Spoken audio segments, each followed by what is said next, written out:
నిన్న ఒక మిత్రుడు ఫోన్ చేశారు.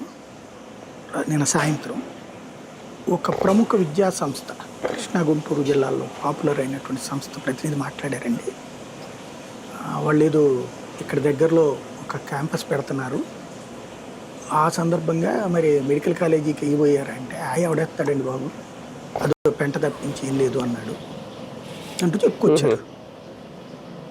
అంటే నేను నమ్మలా, ఆయన కొంత వయసుకి ఫేవర్గా ఉంటారు అనేసి నమ్మలా. పొద్దున ఆంధ్రజ్యోతి చూశాక నమ్మకం వచ్చింది అనమాట. అవును, ఇక్కడ బేసిక్ సమస్య 3 కోణాలు చూడాలి ఇక్కడ. ఇది వీళ్ళు మేబీ పవన్ కళ్యాణ్ నిన్న మాట్లాడడానికి కారణం అదేనేమో. 2 రోజుల క్రితం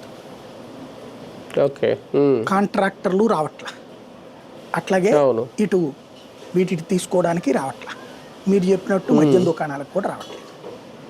అవును, మొన్న అయితే కొన్ని ఆపేశారంట బిడ్లు, అప్పుడు వేయలేదు టెండర్లు కూడా.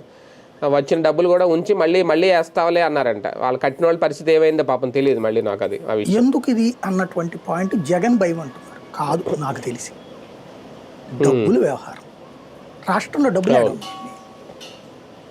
డబ్బులు ఎక్కడ సర్క్యులేట్ అవుతున్నాయి అంటే ఒకటి సార్. ఓకే, అంటే చిన్న డౌట్ నాకు డౌట్, లెక్కర్ పక్కన పెట్టేద్దాం.